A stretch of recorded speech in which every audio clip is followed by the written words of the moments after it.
Let's solve problem 49. Consider the circuit given in the figure. So we have one resistor over here and two resistors in parallel, and the combination of two resistors in parallel is in series with resistor number 1. They all are given identical resistance, 2000 ohms, and the battery voltage is 9. The question is, what is the current through resistor R1? Let's solve this problem by applying Ohm's law and equations for equivalent resistance. First, we need to find equivalent resistance of combination R2 and R3. So, resistance 1 over equivalent for second and third resistor is equal 1 over R2 plus 1 over R3. Let's plug in values right away. It will be easier for you this way. So it's 1 over 2000 plus 1 over 2000. We're going to get 1 over 1000, and R23 is equal 1000 ohm. So instead of circuit given in the problem, we can now make the following circuit. Battery, resistor 1, combination of resistor 2 and 3, and that's it.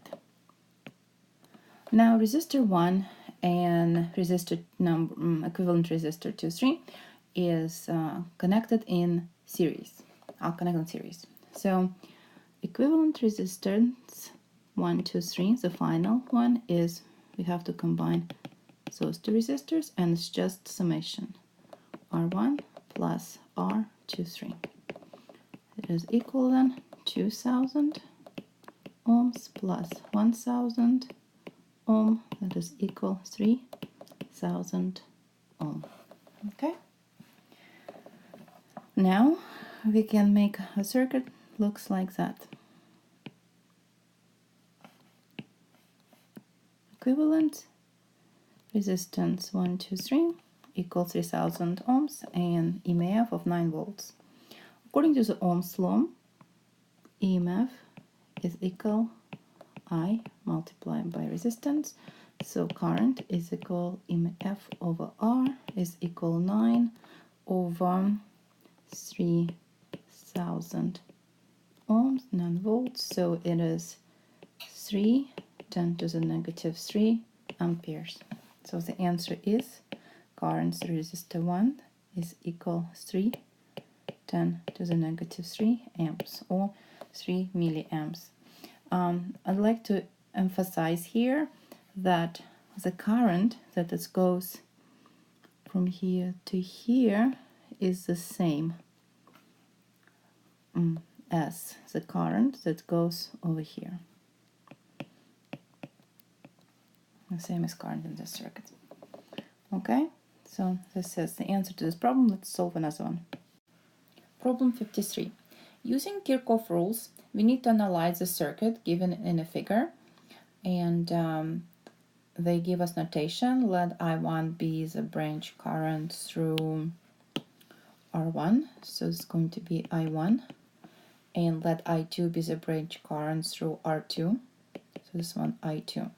Write Kirchhoff loop rule relation for a loop that travels through battery 1, resistor 1, and battery 2.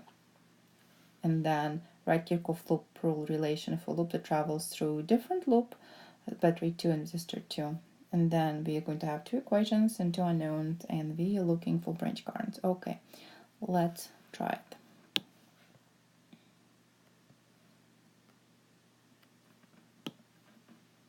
Okay, first loop is EMF 1, R1, EMF 2. So we will go clockwise and we'll start at this point. First we see battery, EMF 1. We're going from minus to positive, that means it comes as positive. and then we see battery. After battery, we see resistance R1. That's has current I1, and we go in the same direction as the current, so it's negative. Then we see battery I2, but now we're going from plus to minus, so we need to subtract it. EMF 2. And that's equal 0. We comes back to point where we started. Second equation, we'll go, let's choose this point to go over this loop. Also clockwise. First we see EMF. Now we go from negative to positive, so it should be with plus. Then we see resistance, should be with minus. R2, I2, and it's equal 0 because there is nothing else in this loop. Let's plug in values and solve for I1 and I2.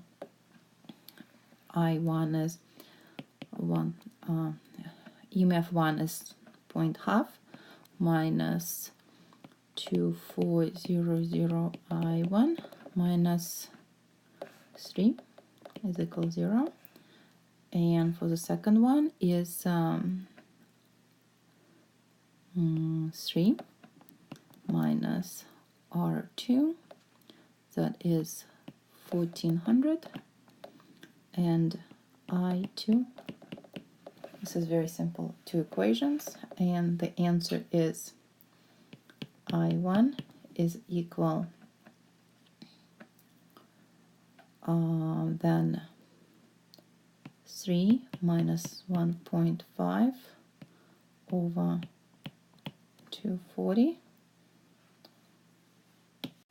It is actually negative 3 plus, and I2 then is equal 3 over 1400. So using calculator, we can find that the first current is negative 625 10 to the negative 4 amps, and the second current is going to be 2.1 times 10 to the negative 3 amperes. What does it mean? Look, we found that the current I1 is negative. That means that actual current is going from this direction, from left to right, and not this way.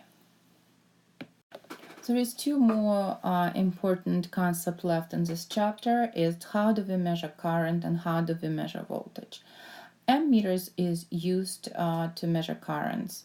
Obviously, current measures in amps, so we're using ammeter, pretty straightforward.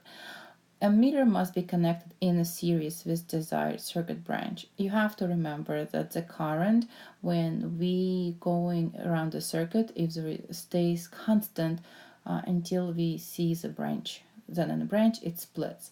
So if we would connect ammeter this way in a circuit, the current over here would split, and we only measure the current that goes in this part of the circuit. However, if we connect current ammeter like that, the current will flow this way, will flow through ammeter, will flow through this way. So we're actually measuring current that goes in this branch of the circuit. So ammeter is always connected in series. An ideal ammeter measures current without changing its value. So how we can do that? It must have very, very low resistance.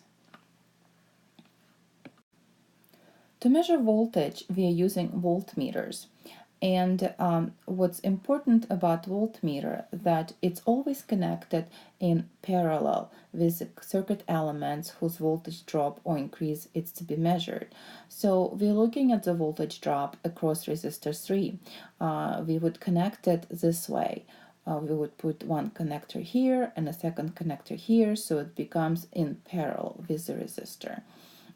Voltage stays constant when it's parallel into some resistor, bulb, or battery, whatever. So voltage doesn't change this way. Current will change, but voltage stays constant. And the second important point about voltmeter is that for ideal voltmeter, it should have a very, very high resistance. That's way it would change the voltage without changing its value. And the last slide for this lecture, problem 79. suppose voltmeter has an internal resistance of 50 kilo ohms. It is high. It's high. Determine the current through the meter when it's properly connected across a 50 ohm resistor that is connected to a 10 volt source. Let's make a diagram. So we have a battery, 10 volts, and it is connected to 50 ohm resistor. And now we're trying to measure voltage across this resistor. So we are connecting our voltmeter this way with the resistor, and it also has a resistance of 50 kilo ohms, high resistance. And so voltage drop through this resistor is going to be equal, 10 volts. Why is it so? Because when we go around the loop this way, there is only two things present, 10 volts and 50 volts. 10 volts, and 50 ohms for resistor. And according Kirchhoff loop rule, if we start at this point and we go through the circuit this way, we would have 10 volts minus current times 50 ohms is equal to 0. So the voltage drop should be equal to 10 volts. And also when we're connecting in parallel, so voltage drop through these 2 points also going to be 50 because it's parallel combination. And that means 10 volts minus current multiplied by 50 kilo ohms, this tiny resistance, is also going to be equal 0. Hence, current is equal 10 volts divided by 50 kilo ohms. And if we calculate that, it becomes 0.0003 amp. Comparing to this, the current that runs, this is current through the voltage, this is current through resistor. Current through resistor is equal 10 divided by 50 is equal 0.2 amps. Obviously, this current is way smaller than this current, so that's what we want to do.